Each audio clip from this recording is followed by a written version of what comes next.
But honestly, Faisal, like, I love what I do. And I was so scared for the longest time that I'll continue doing what I don't enjoy doing. And it terrified me. It terrified the hell out of me that am I going to be doing this for the rest of my life, the day job? And then when COVID hit and I had the courage to start this, my impulse, I think, really benefited me there because I didn't think twice about it. And I would have never expected that my life changed. Like, my life changed completely in so many ways. And I swear, when you're passionate about what you do, it just doesn't feel like work. And that's when you operate at your optimum. Because I think everyone feels it and they see it in you. And that you're really carrying out a bigger message, a bigger meaning. Bro, you got me teary. You got me teary.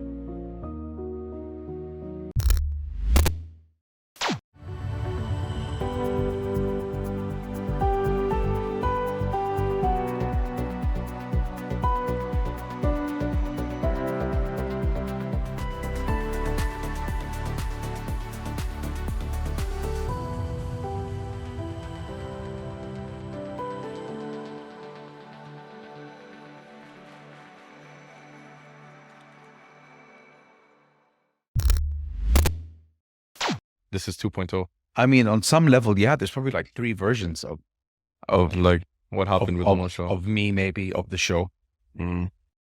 Definitely. Yeah. Well, welcome, guys. This is the Mo Show presented by KAFD. Crazy sentence to say, honestly. Isn't it? It is, honestly. It's huge. You have, first of all, let's go into, everything that you've done for the past 4 or 5 years. You started out in a cubicle inside a meeting room, and then you moved on to your basement. Now we're here in the brand new studio. And this is the first look everyone gets to see. And I'm honored that I'm the one to interview you today.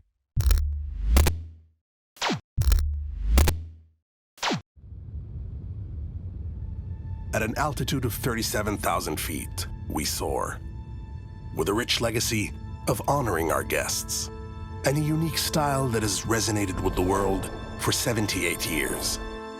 We carry the name of our country on every journey and across every sky. We are Saudi. We welcome you in our own way. We shape our present and build our future. Saudia, our name and country, our style and approach, striving for excellence in everything we do. This is how we fly.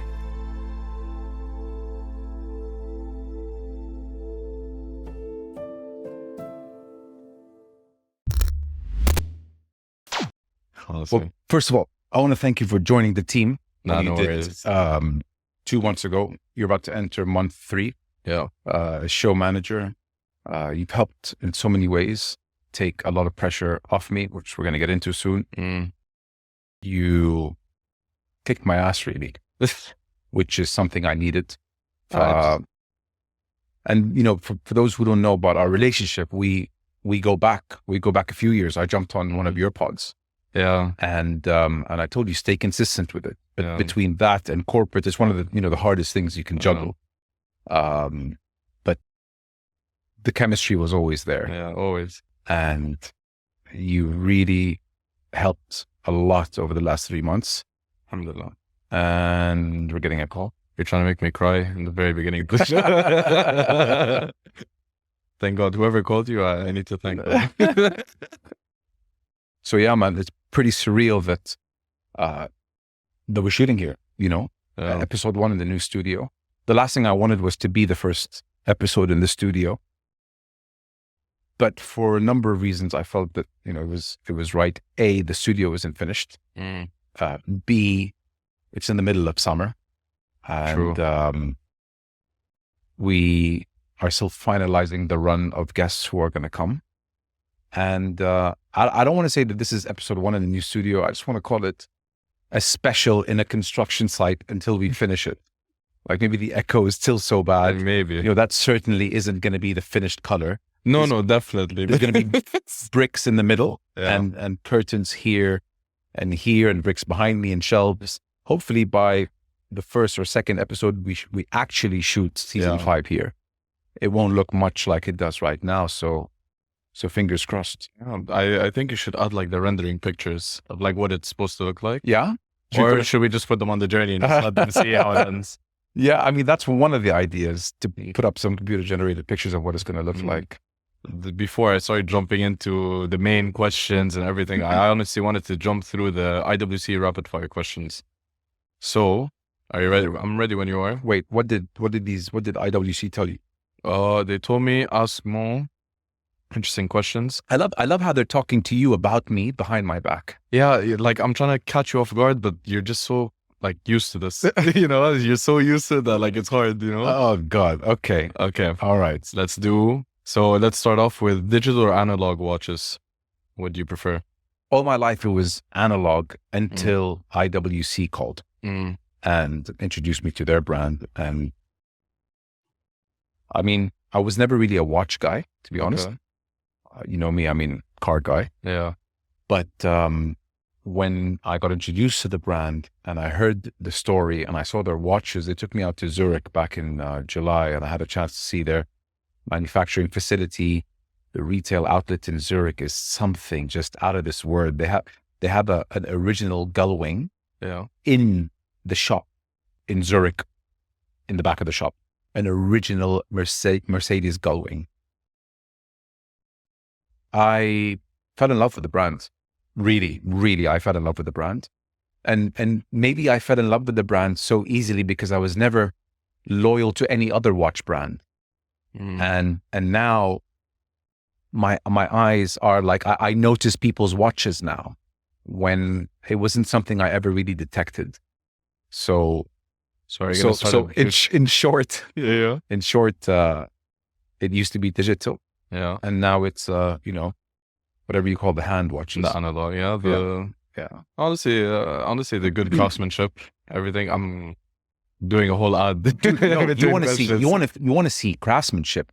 Their manufacturer just outside of Zurich in a town called Schaffhausen. They call it the manufacture. Oh yes, sorry. Okay. Sarah Yassin would be very happy with my pronunciation there. Yeah. You'd feel like you're entering a NASA facility. It is. I mean, dude, I come from a 13-year background in oil and gas, so I'm used to production lines being very messy and oily. You go there, it's like, it's so clean you can eat off the ground. What an experience it was to see what goes into these timepieces, as they call it, up close and personal. Did they make you wear the lens? The one-eyed lens? The whole bit. The whole thing? You actually we were asked to take watches apart and then put it back together.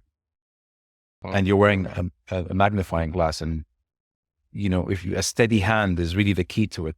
That you're talking about parts that are tiny, that even with the tweezers and a magnifying glass, you're barely able to pick it up and put it where it needs to go. So if you sneeze, the whole watch is gone. Oh yeah. You don't show up on days where you have a cold.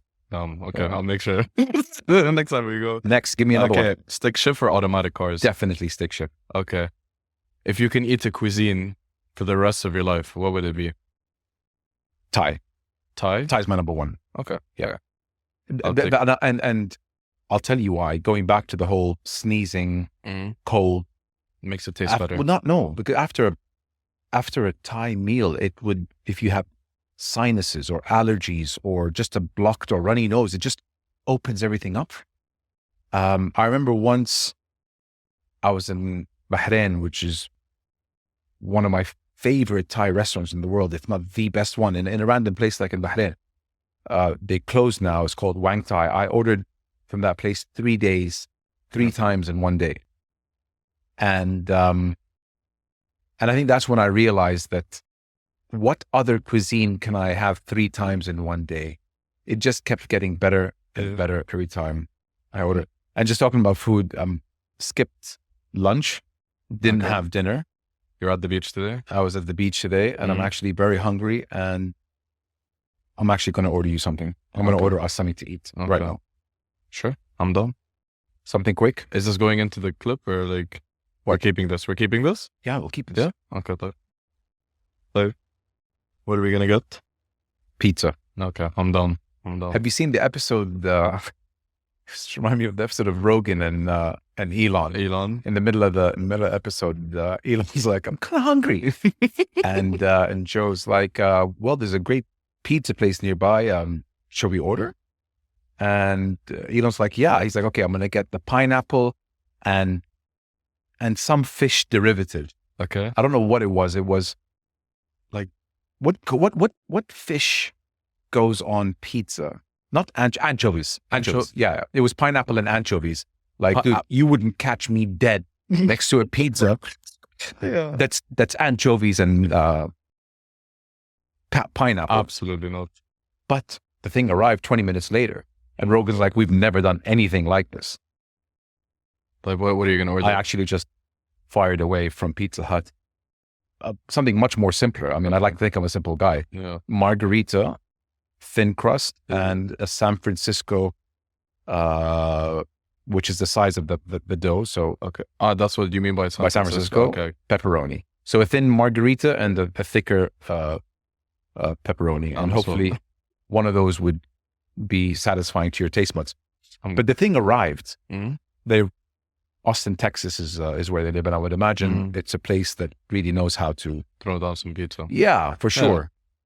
It looked epic, dude. It looked epic. They could not stop eating. I'm in the mood for a thick. Oh my. Big pizza right now. Yeah. Sounds good. And who is your dream guest on your podcast? there's a few. I was very honest and open about who my dream guest is. Wali al-Ahd MBS is my dream guest. And he'll be my dream guest until I'm fortunate enough to have him on. What he's doing for the country in the last 8 years. I think, we saw, Yes. but I think now the world sees. Yeah, that's the thing. And I just want people to appreciate, just take a second. You know how important it is to appreciate what you have as opposed to always wishing for what you want. Yes. How about we take a second to appreciate what he's done so far? What he's done. In 2 or 3 months' time, it is very likely that it'll be official mid-December that 2034 World Cup will be in Saudi. In what world did we ever imagine that to be true? Okay? غير الexpo, غير الquality of life. I mean, the things are endless, and we're not going to get into it now, and I'll keep it short. He is my dream Just guest. save it when he's here, inshallah. Well, yeah, let's manifest it. Let's manifest it. Hopefully. I just want to be ready if I'm ever fortunate enough. I was very jealous of Fox. I can see why him and his team chose Fox. Of course, let it resonate with the people that need to be educated about what he's doing. And hopefully, with every episode we build, is one step closer to having a conversation with him. Inshallah. Inshallah. So he's definitely my number one. Let's also go 3 on this. Number 2 would be Tim Ferriss, because I watched him for 2 reasons. To be educated on subjects related to everything in the world. Scientists, subject matter experts in psychology and biology. He just is the most sophisticated podcaster out there. There is no question about it. Huberman is not too far away, but I think Tim Ferriss is the GOAT in that. And another reason why, on a personal level, why I watch Tim Ferriss is because I want to learn from the way he carries himself in the episode. He'll never cut someone off. He takes his time when asking a question. If he wants to think of an answer, he'll pause for up to 20 seconds until he's ready to answer. Just so comfortable in his inner personal skill set, and just so comfortable in his own skin that I watch him for those reasons as well, to see how he conducts himself in interviews. So body language is important to you? Not really. Not really. Of course, body language is really important, but with Tim, he prefers going no picture. He actually went back to just doing audio podcast. He doesn't want people to be distracted by the video, and he just wants people to concentrate on the words coming out of his mouth. Do you know how much confidence you need to have in your abilities to, in 2024, drop the video element of podcasting and go just audio? But someone who's as versed and defines excellence as Tim Ferriss could pull off something like that. He went back to just audio. Yeah. Tells you everything you need to know about the way he carries himself and where he wants to go. So would you say he's more of a low-key or high-key kind of person? Is he like someone that flexes, or does he like to go under the radar? Under the radar. Is that something that you would like to do as well? Be under the radar, or? No, No? I don't. You want to be. I want to go. I think my character flourishes more when the spotlight is showing. I can't possibly be a kind of person that wants to go under the radar and start a podcast and wanting to get the people who I want to get on, or be fortunate enough to have the people who we already had on. I remember telling myself 6 months ago, let's see how big we can go with this. I think when we got a confirmation that Gary wants to come on the show, we were like, let's see how far we can take this. What did Naval say? Build something they never thought they needed, that they can't get from anywhere else, that they cannot live without. Yeah. And I hope the Mo Show ticks those 3 boxes. Inshallah. And you're getting there, for sure. Then what would you say is currently your favorite quote? My favorite quote, there's so many. I love quotes. I'm a sucker for quotes. Yeah. You always post on your story some quotes. I love quotes. I love it. Yeah, I'm going to start doing more of that, actually. I think the one that jumps off the page is one that can resonate with a lot of people. And it's about how hard times can mold you into something amazing if you are willing to learn from the hard days. And it goes like, obstacles are designed to unlock the strength that is buried in you. Be grateful for the hard days. They are preparing you for what's to come. Isn't that profound? It's quite strong. Obstacles are designed to unlock the strength that is buried in you. Be grateful for the hard days. We all go through them. We all go through it. They are preparing you for the person you will become.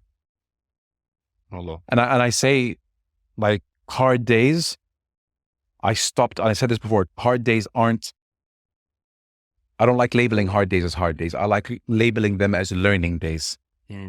Because in life, you either get one of two things. You either win, Yes. or you learn. So I see it as a win-win. Definitely. Because learning is winning. And even if you do lose, you're still learning. Yeah. So You come back stronger.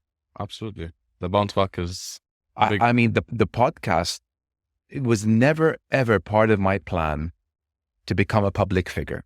Like, if you told me in 2019, 5 years from now, you'll have over 100 episodes on YouTube speaking about some very personal things, and you would have spoken to over 120 people, I would have been like, yeah, right. جديد اكسر الروتين مع أطباقنا الجديدة من بيتزا هات جدة.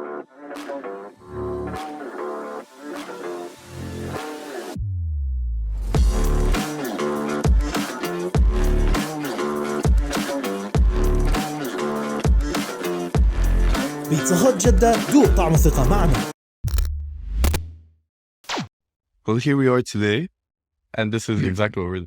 But the pod was born from very, very difficult conditions. Like, I was in a miserable, very unhappy environment. Yeah. And I'm not trying to play victim here or anything. I'm literally telling you how this thing was born. I was working under a person who did not appreciate me. I was working under a person who didn't think I was worth shit. And I can keep going. I don't want to talk about this guy. Lord knows I spoke about him enough on the podcast.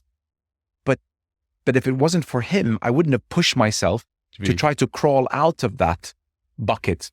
But my point is, if it wasn't for my work going unnoticed, me eventually not wanting to work for him, me choosing to continue to fight the battle, as opposed to maybe I should have left that company, right? Instead of, put up with it for 13 years, but just being involved in such a toxic environment pushed me to start this in an effort to see what it could become. If it wasn't for the treacherous conditions, there is no way in hell that I would have decided to put myself out there or put myself public. It was never part of the plan, ever. But هذا مكتوب من ربنا. You know, this is God's plan from day one. When I was born, God said at the age of 36, 37, you will become a podcaster. You know? And there's whatever you do in between, it's still going to be it's still going to happen exactly the way that it was written. It's meant for you. Okay, for the next questions, I'm just going to shoot, answer, ask and answer. What was that last question about which one? When we got into right now, the quote, your favorite quote? Me talking about how the podcast was born. Was that a question or did we just go there from the quote? We went there from the quote. From the quote, huh? From the quote. All right. Okay. Okay. Next viewer, just like straight. Okay. What was your favorite decade you've ever experienced growing up? 1995 to 2005. Got introduced to rugby, made some amazing friends there. Went to 2 schools, Papelwick and then Stowe. Something as simple as being able to play football every day with my friends was the happiest time of my life, those 3 years in Stowe. I mean, I wish it wasn't, but that's when you're most carefree. I wish the happiest time of my life was in my adulthood, but with adulthood, so much stress comes and worry and anxieties and all that shit that you have to put up with. Up until, I would say, 2007, 2008. How old were you in that decade? I moved to Dubai in 2005. I was about 23, 24. Did 5 years there. And then moved back here in 2010, and that's when shit got real. But you know what's really funny? Like, you jumped in between 2 different eras, 2 different times, like in decades. Not only do you say like the 90s or the early 2000s, you're like 95 to 2005, those 10 years. Within those 10 years, you saw a lot of transitions for sure. Oh, yeah. Technology, so many other things that's gone between those times. But I also wanted to ask you, since not a lot of kids now experience playground games, they're more on iPads and PlayStation and stuff like that. What was your favorite playground game growing up? I used to love the swing. It was fun on the way up and fun on the way down. Whenever there's a playground, if there was typically a football field there, I see a goal, I put my gloves on and I have people take shots on me. That for me was, if I didn't tear my meniscus twice, I'd still play football now. Playing football goalie used to give me such a high. Making a save used to give me such a high. I played it here for 6 years in Darfiket. I played it when I went to Papelwick, even though it was a rugby school. I played it every day with my friends, not for the school, but together, 5-on-5, 6-on-6. When I went to the States in New Hampshire, I played for school. I played at the college level for a year. And then I decided I just want to have a good time and not be so part of the rituals of training and I'm in college, I just want to relax. And unfortunately, that's when I, let's say, retired on a competitive level at the age of 19 from football. So the playground for me was football. The goalpost. I used to love lacing up my Predators.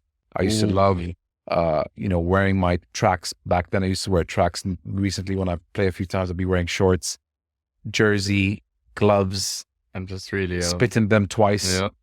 Let's go. Yeah. Oh, I miss it. I miss it so much. Hey, we should do a friendly. Football really was my everything. Your game? Yep. Lakers or Celtics? Are you trying to get under my skin? Yeah. Yeah. Lakers or Celtics. Where's my PS jersey that I need to put up here somewhere? Find it and put it up somewhere. We didn't take a picture yet. I think it's got to go from here. The lighting, just, A quick selfie break. Boston Celtics, man. But RIP to one of the greatest to ever play the game, Kobe Bryant. Yeah.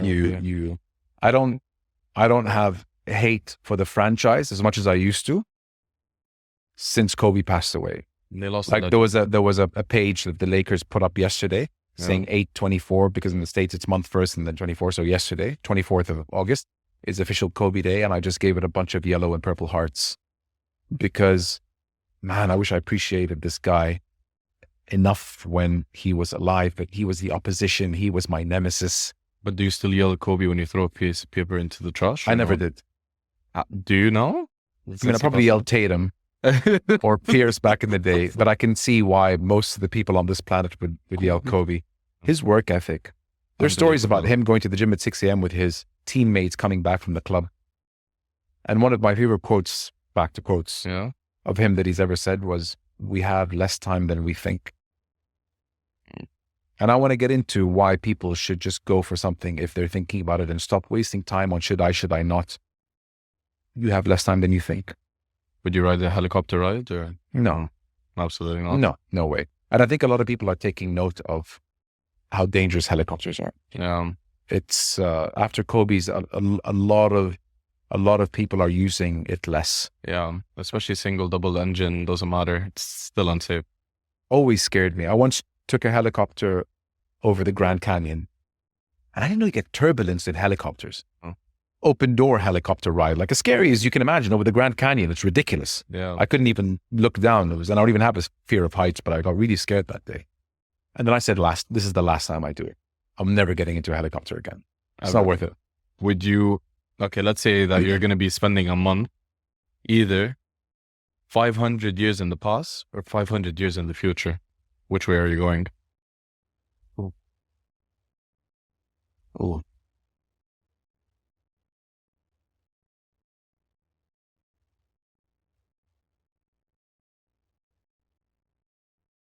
probably 500 years in the past, because at the end of that month, I'll come back to where I am at with appreciation of all the things we didn't have.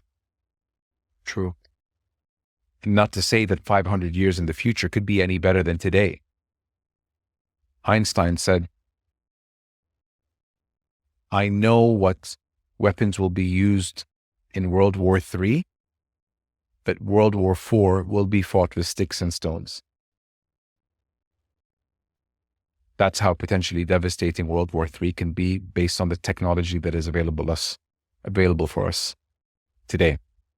So not to say that the future could be any better, but 500 years ago will really humble me, and I'll get to see everything that the people didn't have. And I'll come back with a newfound appreciation for life. Oh. I think so. Steve. What about you? Oh, where'd you like to go? Oh, 500 future, 500 back? honestly, past. Just because like I feel like I'd learn a lot of tips and tricks that are like lost through generations. Like I just need to pick up a couple recipes, you know? But yeah, I'd rather go in the past rather than the future. Yeah. Yeah. We can go together. Would you rather be feared or would you rather be loved?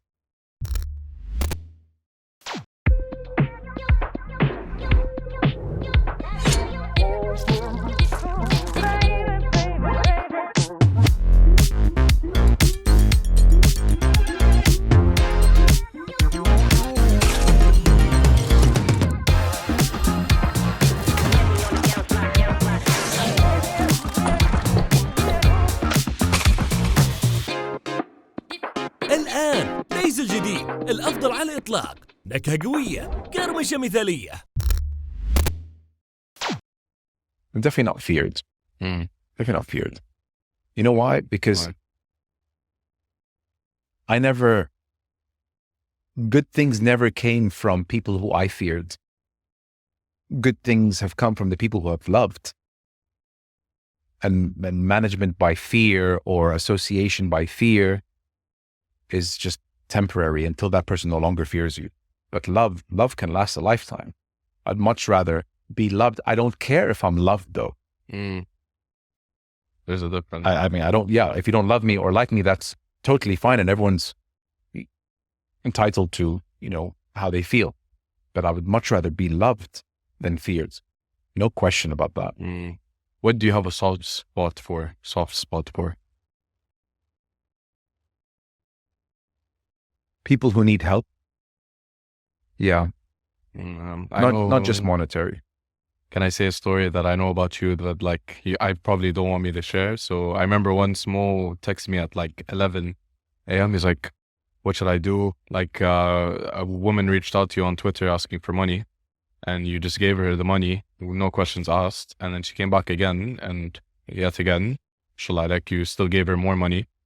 And then the third time when you didn't answer on time, she just completely blew you off and she started cussing you out and everything. And you're like, you still behaved well in the sense that even though she wronged you after you're out of kindness, you still didn't do anything. You didn't react and you're like, khalas khair, like whatever happened, happened.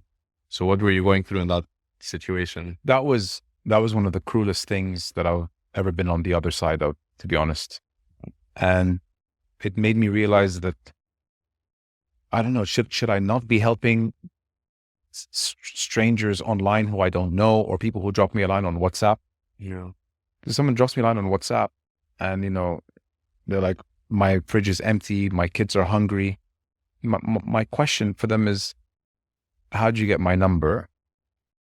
But then more importantly, I'm like, do you have STC Pay? And I'll send her whatever. But with this specific lady, I did send her twice. Did not expect to go here, dude. And then the third time when I said, I'm sorry, I can't right now, she screenshotted that answer and tweeted it. It's crazy. Really? This is my thank you? Yeah. So I was like, maybe I need to be a little bit more, because you don't know where the money is going or who it's going to. But you just, at the same time, you don't want one person to ruin it for the next. But it really frustrated me that, how dare you screenshot, I can't help you, and you tweet it for all to see. Cruel, man. It really is. But that's public for you. You're going to get amazing people. You're going to get normal people. You're going to get some cruel people. Just like comments on social media, putting yourself out there. You're saying, I'll take whatever is thrown at me. And yeah, the real world it can be a cruel place. But you did it in good faith. I did. You did it in good faith. Yeah.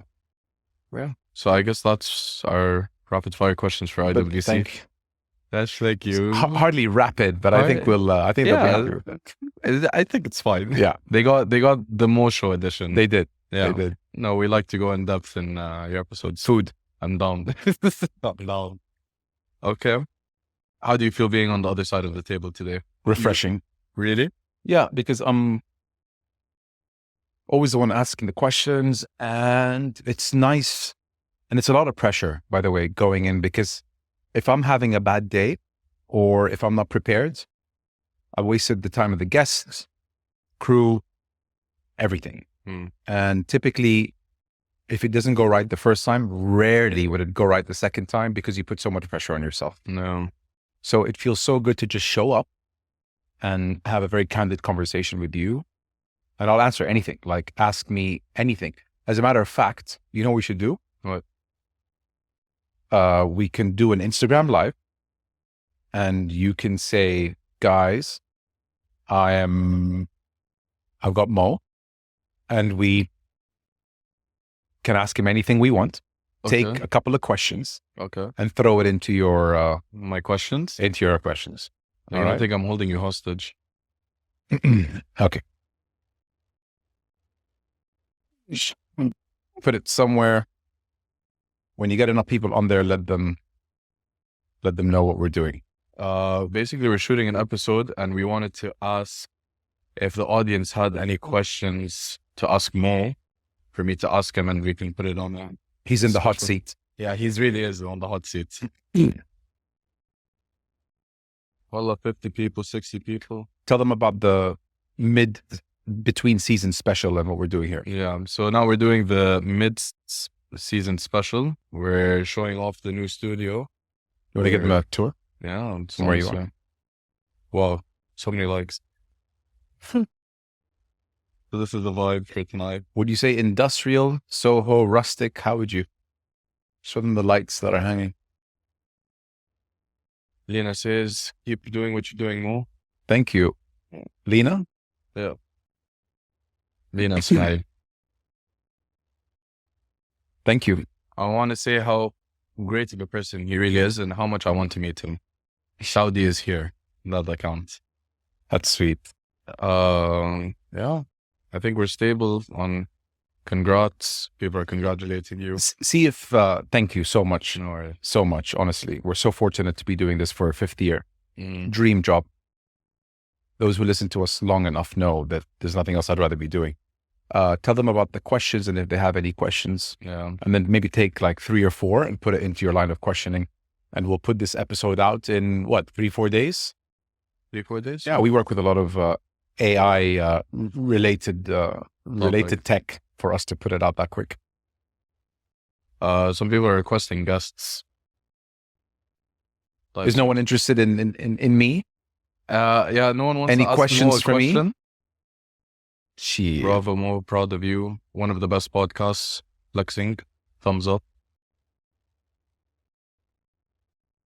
We're getting there. We're getting there. Work in progress. 100%. Khalas, Yeah, just well, keep an eye out. If any questions come, I'm sure they will be. okay, so they're being a part If of not, the then, process. hmm? They're a part of the process, basically. Now that whoever logs in and just sees me, they're like, who is this guy? Like, why is he with Mo? And I'm just asking you a question. Is the camera on you? Yeah. But like, I should just put Announce it. Tell them again what they're doing for people who just jumped on. Okay. Yeah, I'll just first up. Any questions yet? No. Okay, guys. So Faisal is my show manager, and we're currently in between seasons. We're doing a little special where I am the guy on the other side answering questions. So if anyone has any questions for me or Faisal for life, this episode will go out in 3 days. We love you. Amazing. There we go. Just a lot of people requesting to be on the live. But so I'll just keep it here. Sure. And we'll just go on. So Yeah, run it for another 5 So you minutes. feel refreshed joining like the other side of the table. For sure, Being on yeah, the other side. Definitely. Relaxed. So now you get to talk more, because I know when you do like episodes, you're more of the listening type. Like you just have to listen and see where they Yeah, go. I have to be so patient and just listen to people Yeah. blab on. You know, all I want to do is talk. Yes. You'd be surprised how much learning can come from something as simple as shutting up and listening. Mm. There's a reason why God gave us one mouth and That's two ears.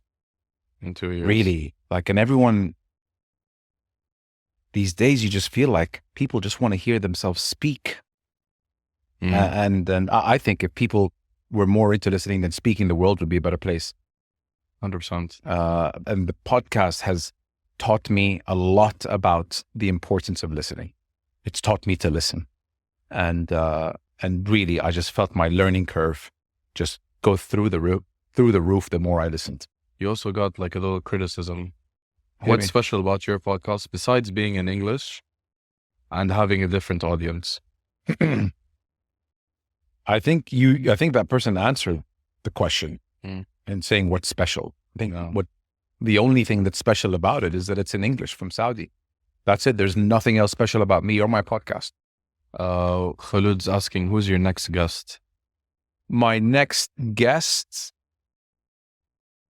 I can't say. I'm sorry.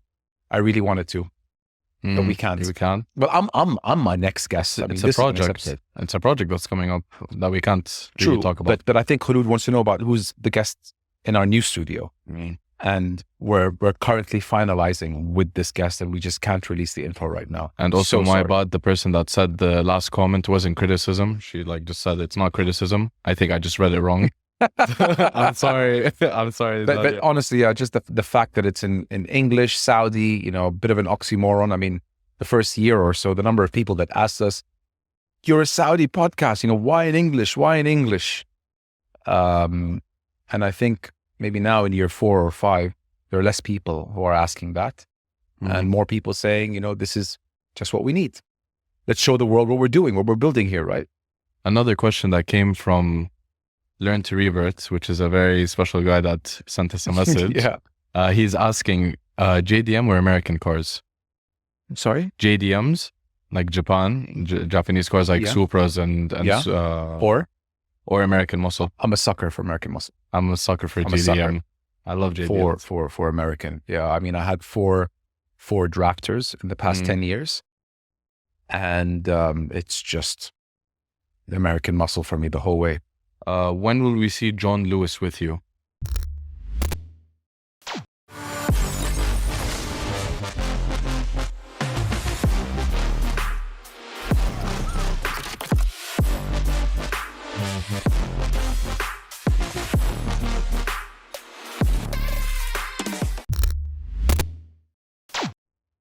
I don't know who that. We're in talks with his camp, Okay. and that's something that in a month or two, John Lewis, yeah, boxer.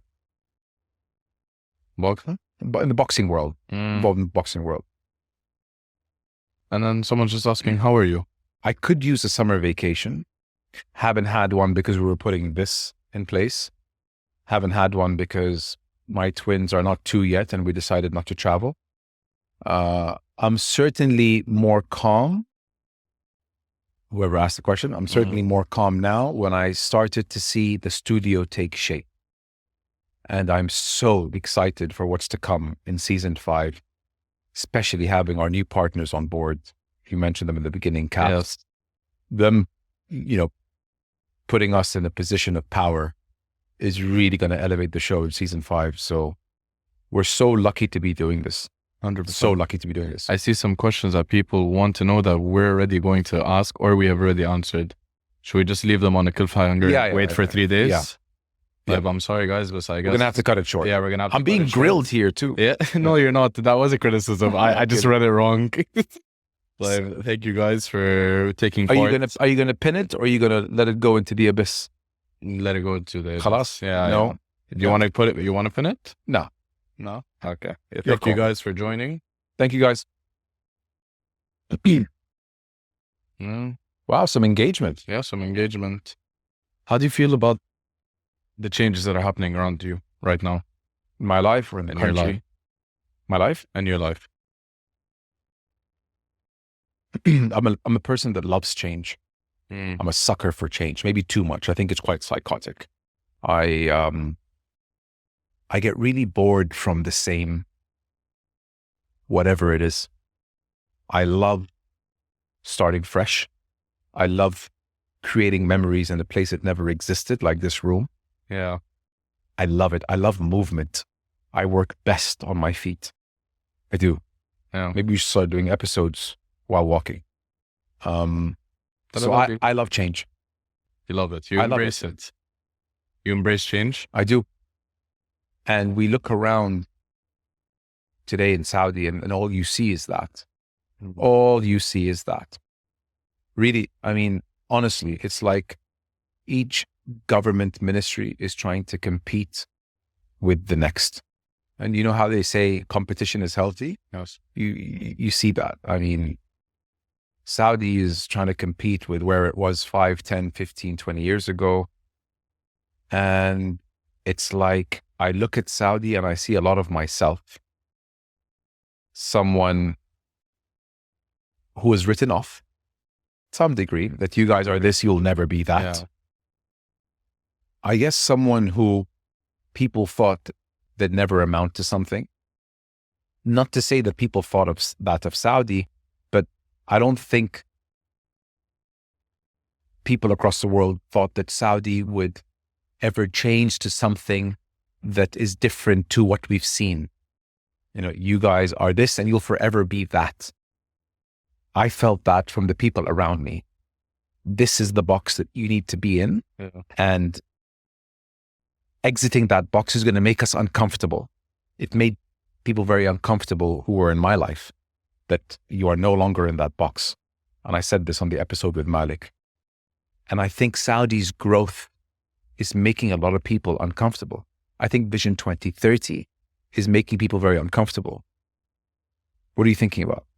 I'm just thinking about like the changes, what we've been stereotyped for a while. And then I'm just thinking about how you've seen it in so many different ways. Like you've seen it from literally when we used to chill in tents all the way up until now. Like we have a whole district that's growing around just real estate as well as culture, as well as change. And we're all growing. So like you're somewhat aligned with all the changes that are going on. And I appreciate how adaptable you are to this, considering that a lot of people stick to how it used to be in the past. And like, as you're going and as you're talking about it, it's just really impressive for me that I just had to think about how is it? You're switching it up on me now. I'm answering questions. Really, I mean, my dad passed away almost 20 years ago. Actually, Allah 20 years yarhamah. this October. Allah yarhamah. He wouldn't believe the country that it's become since he left. 04, 2024, It's 20 years ago. 20 years ago. And that 80s and 90s era, which is the era where he essentially was working, He was working Saudi Airlines, loved his job and all, but there were a lot of tedious things. It was all paperwork. It was all you have to show up. There isn't, the Abshir platform was nowhere near an idea, let alone fully functioning. Yeah. What he used to have to get into a car and go do, 10 different things would require him to get into a car and show up in the flesh, is now a few clicks that I do today. So they had it harder back then. Convenience wasn't really a thing. And that's not to throw any shade on our region, but the world back then was all paper. Yes. And I used to see him go through all of that. And now I can only compare it against what I know. And now today, I don't have to leave the house to do anything if I didn't want to leave the house. For goodness sake, you can open a bank account in Saudi today off the website, and it's linked to your Nafad, and you get your cards in the mail. I had my credit card hacked 3-4 months ago, and I thought, I'm going to have to go to the branch now. And no, Ahli was like 2 clicks, and 3 days later, it was Aramex to my house. Oh. Passports, ahwal, all that is, Saudi's been digitalized overnight. And I think we have a lot to be grateful for with such convenience that our parents didn't have. I don't know how this relates to your question of, how do you react to change? But maybe it does on some level. I love change. And what better change than positive change, right? You seem proud of it. You seem proud of change. Oh yeah. Yeah. Super 100%. proud. Super proud. Like, I don't know if you remember, like, before when you had to apply to anything, like, you had to get a huge plastic folder with every possible paper that they could ask out of But nowhere. we still have to do that with visas. Yeah. I was like, we're getting there. The Schengen visa, 6-month bank stay. Yeah. I mean, come on, can you not make it easier for us wanting to get visas to your country? I mean, we sure as hell spend the most in Schengen states, yet we're the ones that have to show up with 120, pieces of documents. They're just going to see 6 months worth of hunger station. You know what I mean? They're just going to be like, they're just here to eat. Yeah, that's all You know they what do. I mean? Yeah, give them a visa. What was the tipping point in your career? Throughout my life, would you say? Or when I started the pod? I would say more towards the pod. What was the tipping point? The tipping point. Yeah. Without a doubt, when Prince Abdulaziz's team reached out. That was the tipping point. That was for it. you. That's when I knew that I'm doing this for life. Inshallah. For sure. And then what are you like, okay, actually, what was the moment that you still don't believe, like, it happened, it actually happened? Prince Abdulaziz coming to my house. Crazy part is it's also in your basement. In my basement, In your basement. Like, how was that experience? Like, his whole team? His team came an hour before, and they were sizing me up. They were looking at me because I didn't have a history, right?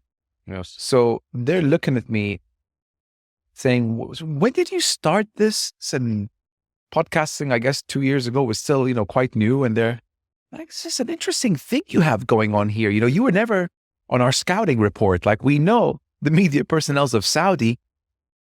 Who are you? Sweetest guys. Sweetest guys. And then they were like, Prince Abdulaziz is 5 minutes away. I was like, yes, perfect. So I go up. He arrives. I go out, go to his door, and I thank him so much for coming.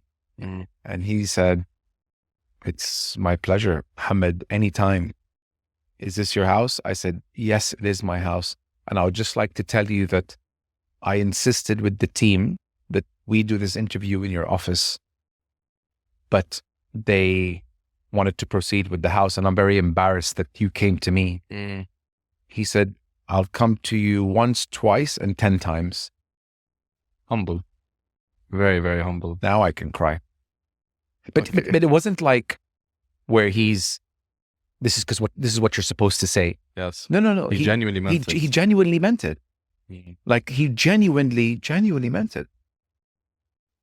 And he came a second time. Okay, we shot on the track, but he meant it. Like, he gave me more of his time 30 episodes later, where we shot on the track in Jeddah. But that was a super surreal moment. That was some validation.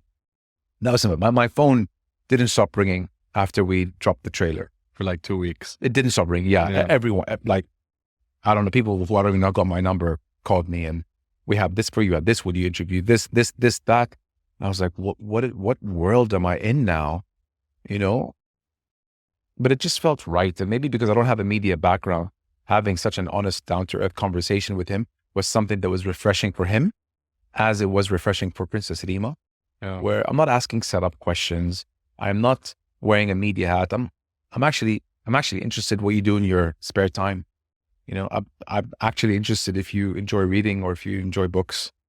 I'm actually interested in, you know, what is your favorite food or what's your favorite anything, color, you know, questions that they are never gonna ask, asked, you know? And it doesn't have to be like a deep question. It's just in general, getting to know a person. But I want to get better at something. What is that? In Gary's episode, I overthought.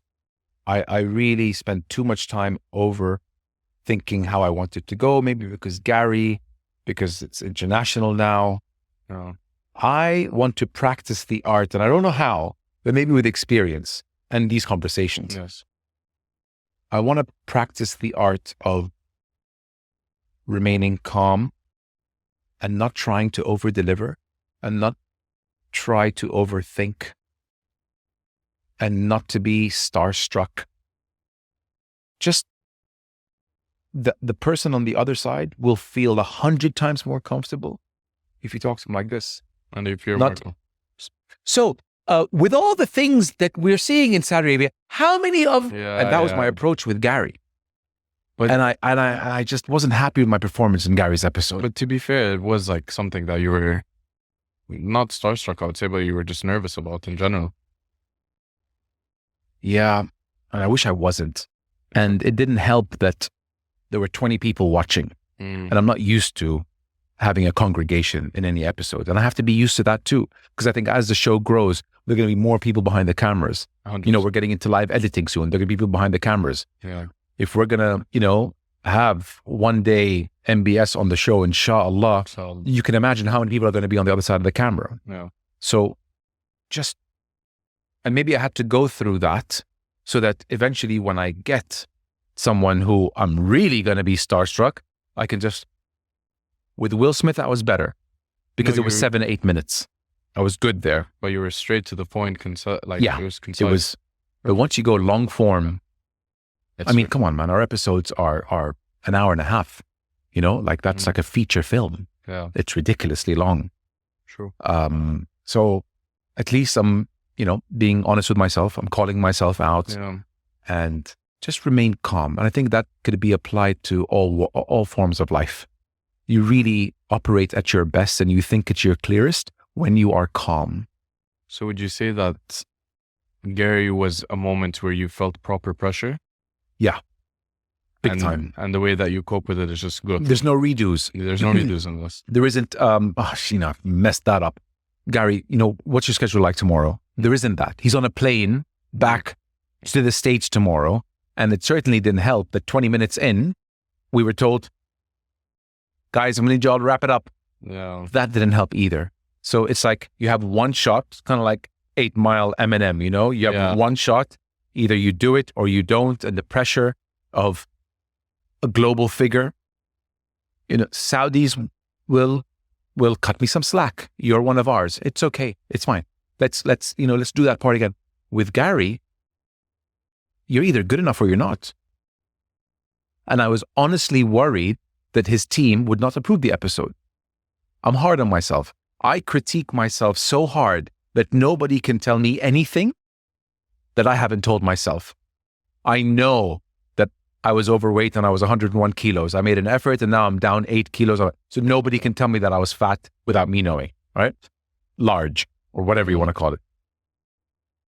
I know that my performances in certain episodes weren't as good as they could have been. Jerry's, I could have been a lot better. I know I could be better. And sometimes you really need to get punched in the mouth so that you can improve. But you know what's something crazy that like noticing while working closely with you for the past 3 months, that you are genuinely hard on yourself. And I think one of the first few meetings I've had with you, I don't think you realize the own significance that you have and the podcast has. And I don't think you are realizing that you're becoming a household name. You're still shocked till to this day. Like, because I don't want to know those things. I don't want it to ever get to my head. I always want to feel like, we're nothing. We are nothing, and we need to grow. We need to keep. I wish I wouldn't know how a video performs on YouTube. I wish I didn't know that Princess Rima's episode is 1.5 million. I don't want that to get to my head. What is it? This is saying, stop checking results, just work harder. Head down work. Head down work. And we live in a world now where results are instantaneous. So the temptation to want to see how many views, how many likes, how many comments, how many shares is at our fingertips. Yeah. But the moment you see that something did really well, the worst thing you got, one of my worst sensations, feelings, or traits in life is mediocrity. Just, mid-level effort, because I come from that world of bullshit, of not giving a shit, of giving minimal effort all my growing up years. And now when I see it, I cringe. I cringe when I see bullshit effort. And I worry that when you say, do you know that you become a household name or recognized somewhere, I just want to always stay level-headed, because the mission is not fame or me being recognized. The mission is sending out the message to the world of what's happening here. And being a bit of opposition to mainstream media, who have indoctrinated their populaces of what the Middle East or Saudi Arabia is. Now, a lot of people could say, yeah, but Mo, why do you give them attention? But because I experienced it firsthand, people saying things about Saudi. Are you really from Saudi? I lived with the Brits. I lived with the Americans. So I have a complexity where now, because we can enter the space of media and there's zero barriers to enter, and decentralized media is something you can so easily become, it's nothing else I want to be doing. Then I actually want to bring up a point, because you were saying you're jumping between several different worlds, US, UK. Are you aware of a third culture kid? Yeah, you've been hearing it a lot these days. Yeah. Third so culture you're kid. like either two UK for Saudi and two Saudi for the UK. How do you feel like, what were the struggles of you being in that situation, being a third culture kid? I don't think it affected me, to be honest, because I always represented Saudi mentally. I never felt that I didn't belong here. Growing up, I would get questions like, are you Saudi? How are you Saudi? Green eyes and all that. But then you go up north to Hail and the people that live there, most of them have green eyes. Bedouins have green eyes. My grandmother, my dad's mom, she's a Bedouin from Saudia, from Asir. She had colored eyes. So I never felt that I didn't fit in here. I definitely felt that when I was traveling, that I certainly wasn't part of the cultures that I was living in over there. But I don't think this third culture was something that ever bothered me or that I gave attention to. Didn't push you into like a victimization mentality. I think No. never No. at all. Then But the victim mentality is something that I suffered from a lot. really, Hear that? it was just a click. There's definitely some haunted vibes in this. My only issue, there's definitely some Bad mojo. spiritual vibes, like haunted hotel vibes type of thing. You know what I mean? It's the leather seats. Yeah, It's a for leather sure. seat for sure. Okay, I'm getting. No, Don't do that to me. la, it's not good. Yeah, for a long time, I'd blame game. Yeah. If only did this. I blame myself as well. If only I worked harder in school, I wouldn't be in a job for 13 years that I absolutely hated. But the times are different. It's not like you could just go into becoming a social media 13 years ago. I was like, different times. You jumped onto the opportunity and the change that came with the times. But I'm not talking about that. I'm talking about how I used to dwell a lot on, if I worked harder in school, I would be in a job that I love more around people that I can resonate with at a higher level.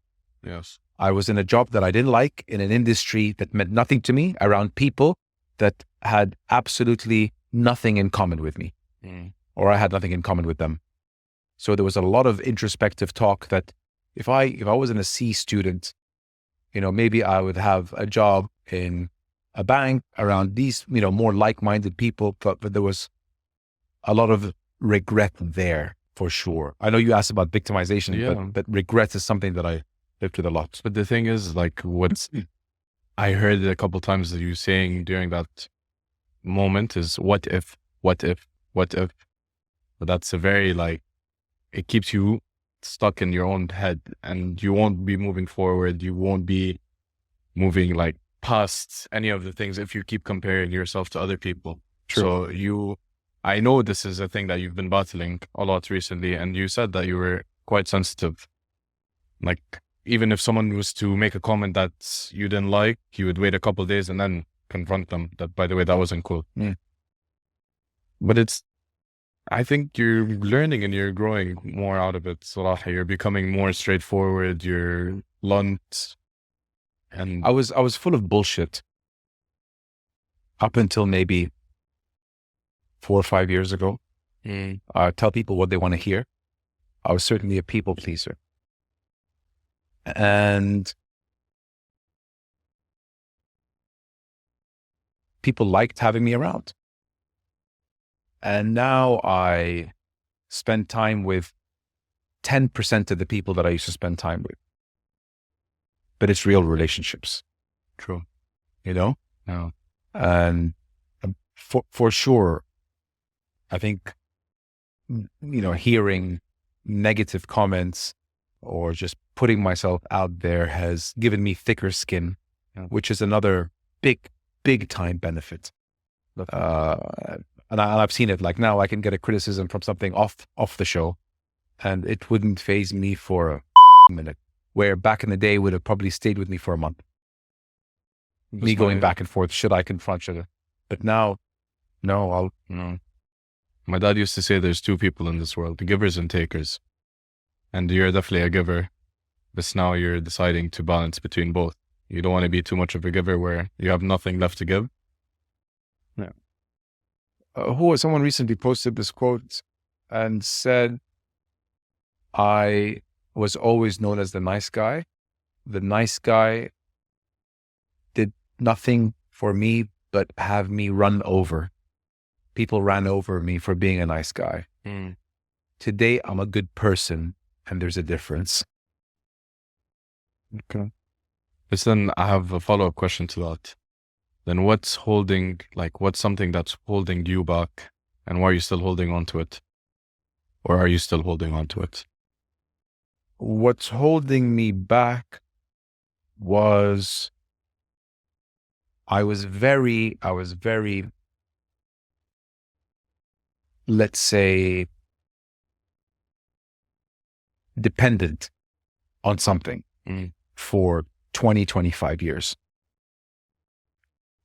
And for the past 2 months, I've let it go. I'm no longer dependent on that thing. Congratulations. I look at that thing, it doesn't mean anything to me at all. And I always told myself that if I ever let go of this thing, it would be my biggest achievement in life. Let's leave it at that. I'll take it. I'll take it as is. It's a new dawn, not just studio. Yeah, new studio, new mo. Yeah. What are some fears that keep you up at night? Being mediocre. Keeps you up.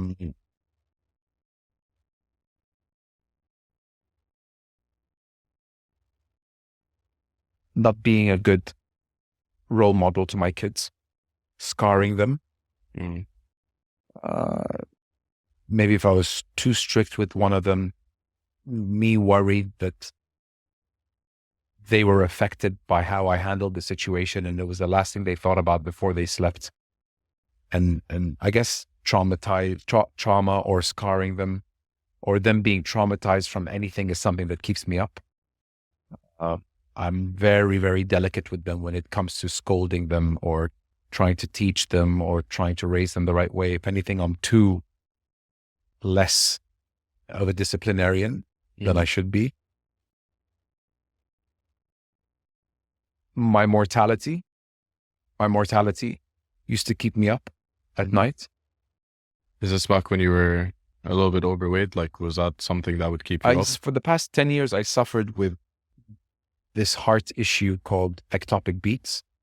I spoke to 4 or 5 doctors and they all said it's benign, where you just get a bloop bloop, like a skipped beat. Yeah. But you're very aware of it. And if you get it, it's all you can think about. And it's very uncomfortable. Sometimes you get 2, 3, or 4 in a row. It actually feels like your heart could stop at any time. And I've had this for 10 years. Funnily enough, alhamdulillah, the last 3 days, they have been as good as, meaning barely getting any, as they have been in the last 10 years. So the least amount of skips in the last 3 days as I got in the last 10 years. Not many people know this. Maybe I spoke about it once or twice. I've never. I did do an ice bath recently. Maybe that was one thing that helped. But my mortality and, you might not have a heart problem, but you have this benign issue and your body thinks it's a problem. And that psychological effect could be the reason for you to get sick or even worse. Do you know what I mean? But cleaning up my diet, movement, not worrying about it has all helped. It's called ectopic heartbeats. I got a full checkup a week ago. And thank God the doctor was like, heart, everything is in great condition. They put a 24-hour Holter. I do this every couple of years, really, just to double check. So I think also seeing those results put me at ease. I think it's purely psychological, but when you feel it and when you get it, there's nothing psychological about it. It's very much physical. I can't imagine. Your heart literally skips a beat or 2 or 3. And then you go on YouTube and you look at some videos of people who experience it or doctors, cardiologists who speak about it. But the comment section is where you get all the peace in the world. People saying that they've been through it, this many times a day and now they don't feel it, or just to know that, there's a tribe of people that are going through it as well.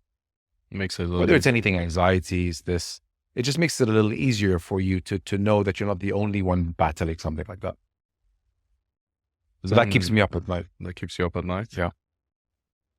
That was heavy. That was really heavy. And I didn't even know you had such a heart condition. But everything is in good health right now, I'm guessing. Better than ever. God is great. Alhamdulillah. When you hit 40, your body doesn't react to the way it did back when you were 30. It needs a different kind of love and care. So, okay, we just had a few slices of pizza. It's okay. If we're having this at noon, I'm good till 9 p.m. Okay. But in my 30s, I'll probably eat again 2 hours after. So metabolism, knees, sleep. Don't even get me started on my knees. All these things. You're 25 and you should not be talking about any knee problem. Knee, back, whatever. When you're 40, you really need to listen to your body. Yeah. As Mo, when do you feel like you have done enough? What is the end goal for you? When do you feel satisfied that you've done the job? And what is the job that you're looking for?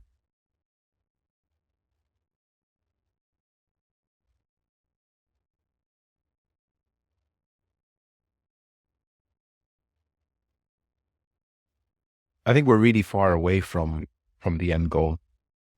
I think we are very much in the foundational years of the pod. And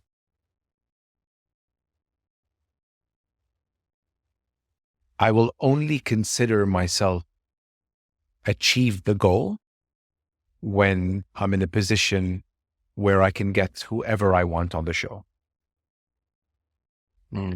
And I don't know if I'll ever live to see that day, but that's the goal. I'll die trying, where one call, The team reaches out to person X. Johnny Depp, you're invited to the Mo show. Sure. I'm coming right now. Boom. And he's on. For example. So I think that's the bar that I'm working towards, where everyone who is anyone knows of you and would be happy to come on the show. Now, imagine a future, 2028, where that's the case. Okay? Okay. You call up Johnny's team. Johnny's here for the Red Sea Film Festival, and he's in here and we're shooting an hour and a half with him. Imagine if it was that easy, or imagine if we've worked ourselves so hard to the point where that is a reality. Do you see what the show will be in terms of soft power? In terms of soft power. Who's going to watch? A lot of Anyone people will watch. His people will watch. His country, the Brits, the Aussies, the Nordics, the South Africans, all these people are watching. What's his platform? Hopefully by then, maybe people aren't asking. Saudi platform, having Johnny Depp on Saudi. Because all of our growing up years, when you hear Saudi, it's synonymous with evil. It's synonymous with, no, you don't want to go to that country. It's synonymous with terrorism. It's synonymous with all those things that were not representative of us. Yeah. How about now, when you have a Saudi platform and you're getting people like, I don't know why we keep talking about Johnny Depp, but Johnny Depp on a Saudi platform, all of a sudden, all right, so yeah, Saudis are capable enough to build something where people like Johnny Depp can come on a show that they built. Soft power. That's the end goal, but I feel like that's a tool. It's a tool of what you're looking for, but I mean, really, really like Mo as Muhammad Islam. Yeah. When you're at the top, the show is exactly how it wants to be run. Everyone wants to know, wants to be on the show. You can call anyone and it's a 1 degree separation, but what makes you feel satisfied that this is what I wanted? Is it the family? Is it like, what is it? What is changing the perception of my country and having my people proud? Yeah, that show represents me. Yes. I'm proud that he's Saudi. I'm happy that he's one of us. So you want to change the narrative that I want to change people's perception of the country. I've been trying to do that in my growing up years between 1995 and 2002 when I was in the US and UK. And I can only do so much on a micro level. Yeah. But now, we have this platform and I'm not doing anything different than what I did between 95 and 02. Yes. I'm just amplifying it today. So you're just making it easier for your kids to not have to like go through the jokes that we went through, like, oh, you ride a camel to school, for example. Oh, exactly. Absolutely. So it's just so that's really the end goal, to change the perception. It was the goal from day one. I did not, and I said it, I did not like how our country was misinterpreted, or the misconceptions related to our country was just not something that I would accept. Hold on 1 second. We are way more sophisticated than you guys give us credit for. Yeah. Like, what are we doing here? And then, and hey, maybe one day we get to the point where I feel job done. Although I mean, I don't think job is ever done. Never. But honestly, Faisal, like, I love what I do. And I was so scared for the longest time that I'll continue doing what I don't enjoy doing. And it terrified me. It terrified the hell out of me that am I going to be doing this for the rest of my life, the day job?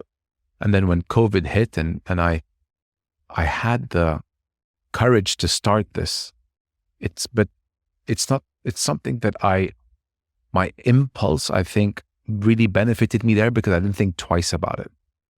And episode after episode, it was like a calling. And I would have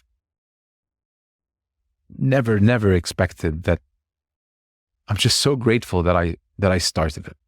Because if I didn't start it, I wouldn't have been here, and I would have still been in. My life changed. Like, my life changed completely in so many ways. And every day I thank God for what I do now. And I swear, when you're passionate about what you do, it just doesn't feel like work. And that's when you operate at your optimum. Because I think everyone feels it and they see it in you. And that Passion. you're really carrying out a bigger message, a bigger meaning, Bro, you got me teary. You got me teary. Yeah. So basically, moving forward, how does your 5-year-old self feel about you today? How do you think he would feel? I would say proud that it worked out in the end. Not proud that I just cruised my way through school. Not proud that I didn't give my parents a good return on their investment with regards to the schools that they paid for. Eventually, I took my head out of my ass and said, enough of this, but I had to go through the hard way. And the hard way was because I took the easy way. And there's back to quotes, it's a great quote on that. And it goes, the hard way is hard, but it's not as hard as the easy way. I took the easy way and I, whether it was in school, whether it was, 13 years in corporate. But I think now my 5-year-old self, my dad, would finally look at me and be proud.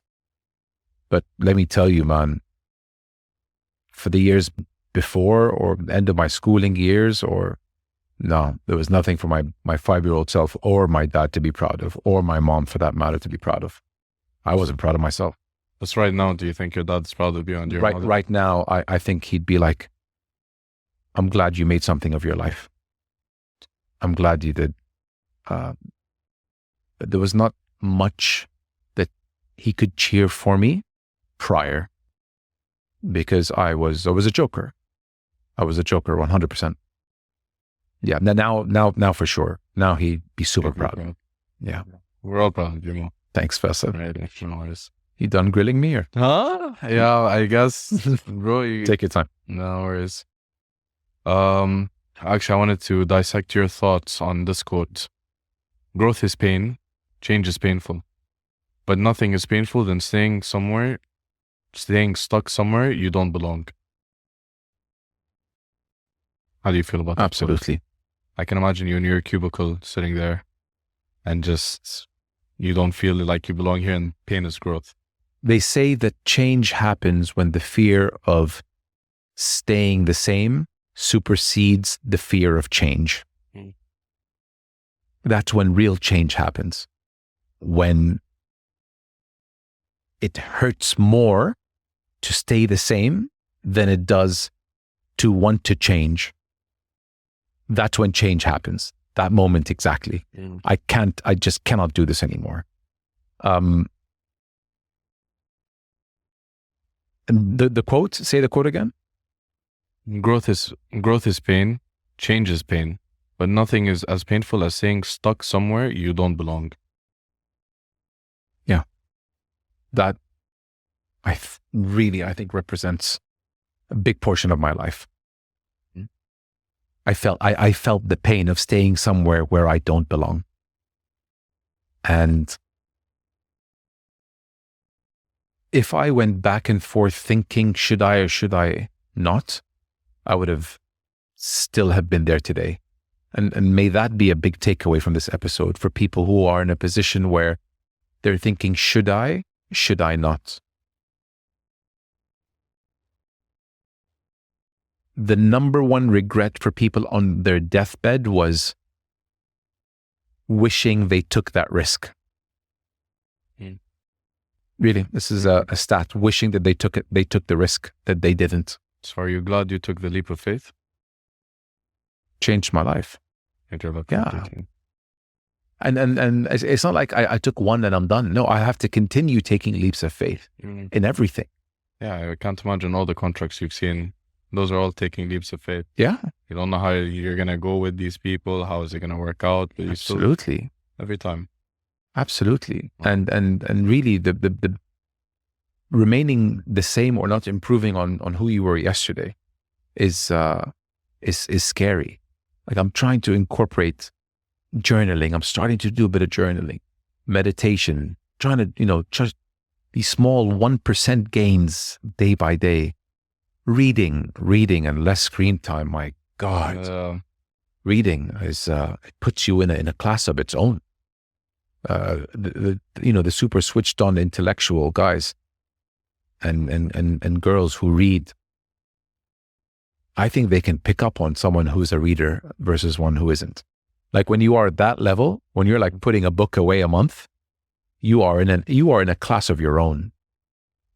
So that's something I really want to start getting into more and more. Reading, and less Instagram scrolling.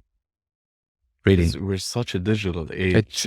We need to snap out of it. But saying that we are such, you're giving yourself validation as to why you need to continue doing that. It's very little you can gain from Instagram scrolling as opposed to reading a book. I'm currently reading a great book, actually. I think it's by Peter Thiel, From Zero to One. I mean, just the title alone, 0 to 1, and then the ball's rolling.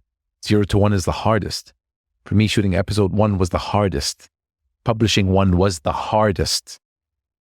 But don't you find consistency being just as hard? Consistency? Yeah, for your posting. I enjoyed the process too much for it to be hard.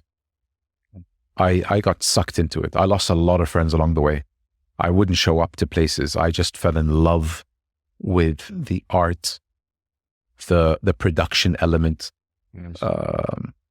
It's funny because my biggest dream was wanting to be an actor. And today I found myself in front of the camera in some capacity.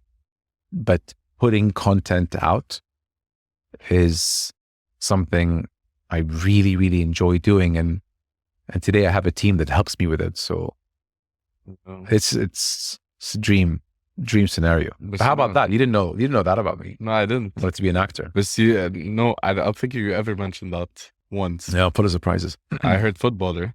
Footballer, yep. Yep. But the thing that I remember very vividly, when you were in the middle of your hustle, I think you're around episode 80 or 60. I reached out to you when I started my podcast and I was like, let's shoot an episode. And you invited me and everything. I don't think I've ever felt so outclassed in podcasting. You really honed your craft. You really studied it. What did we do? Did we shoot the episode? We shot an episode in audio about the education system.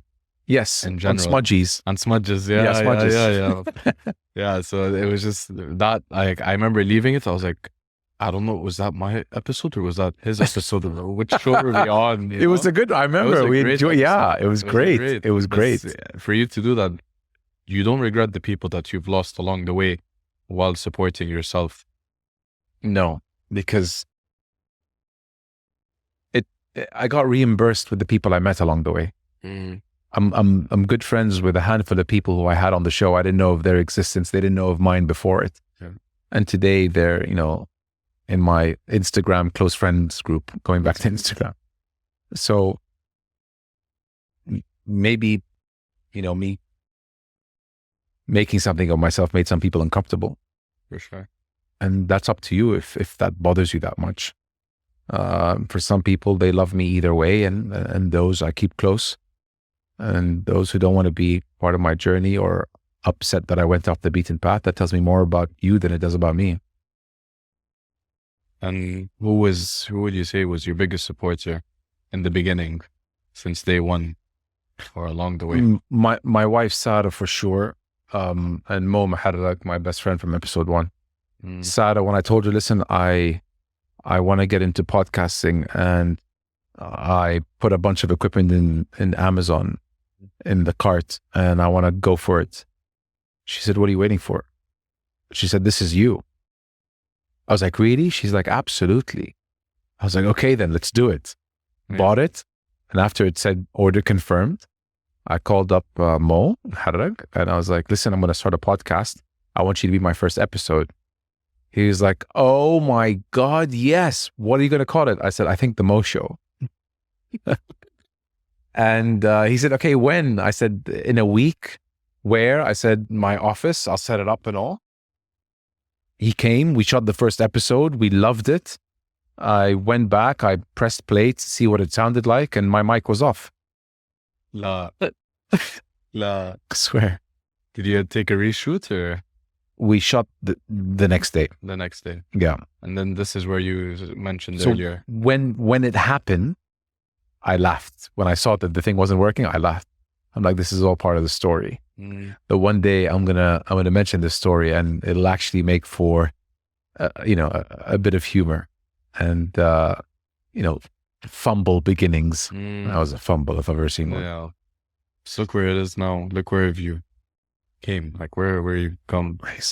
Crazy ridge. 10 kilometers down Sultan Street in that little office. And here we are here, man.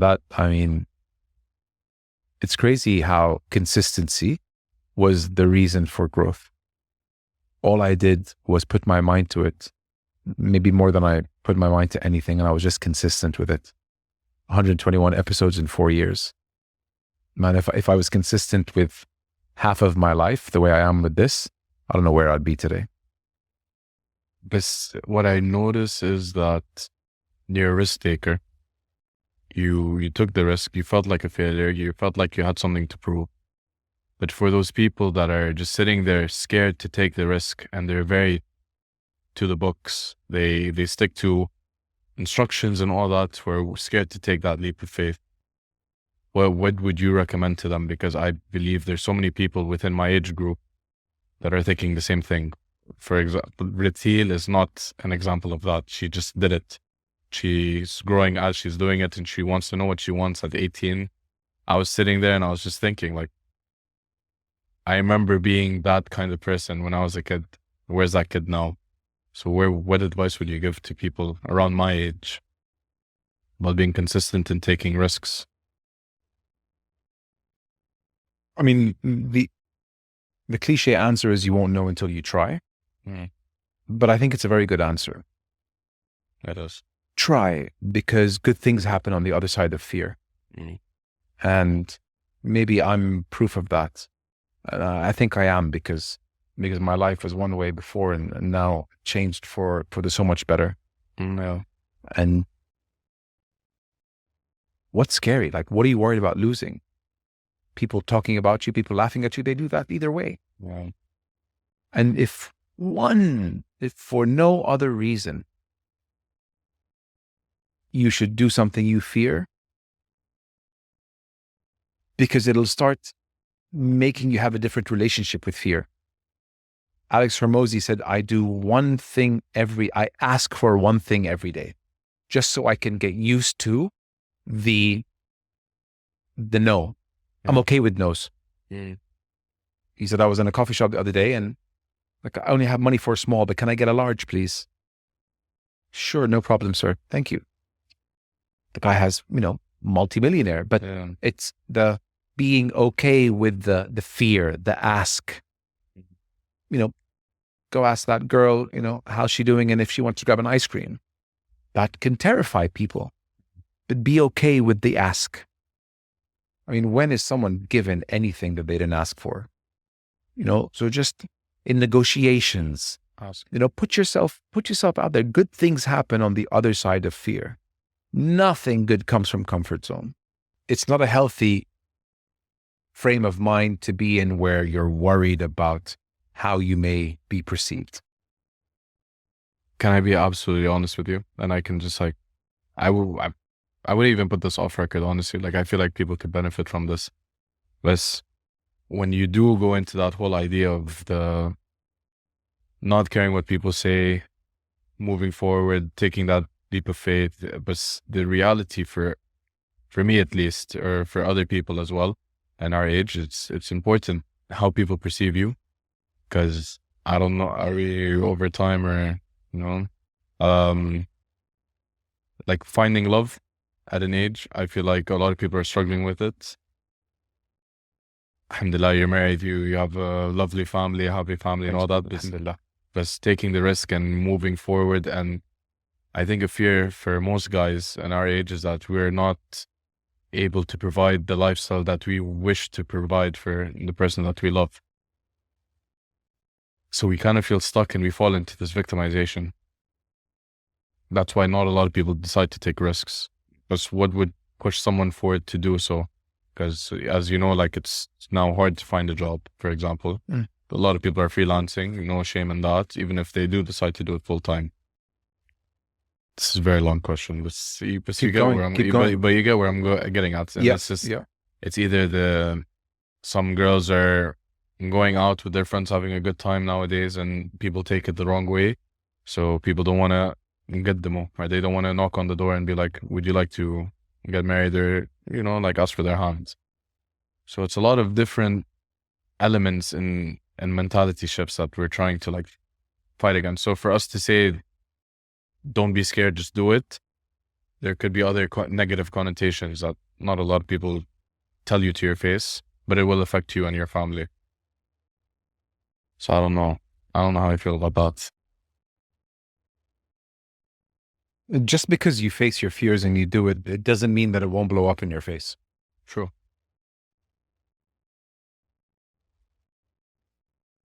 As I've aged, or as I've gone through life, the saying that life is hard has become truer and truer. Life will test you, life will push you, break you, all of that. But all I know is that when you take the harder road, it makes you more resilient, makes you a stronger person, and better equipped to deal with hardships, because life is going to be hard either way. There is a million potential problems out there for you and for me, different combinations. If it's not spouse, it's probably health. If it's not health, it's probably your child. If it's not your child, it's probably whatever it is. Endless. Your boss, endless. I think being able to adapt and rolling with the punches of life and not taking yourself too seriously, staying level-headed, calm. There's this Navy SEAL training where they tie your feet and they tie your hands and they tell you, and they throw you in the pool. Those who panic and freak the hell out, they have to jump in and get them out, and so they don't die. A few know how to handle this. They remain calm. They remain still. I think they're even blindfolded. And those are the ones that survive. You know how? They allow their body to go to the bottom of the pool. When they get to the bottom of the pool, they kick up.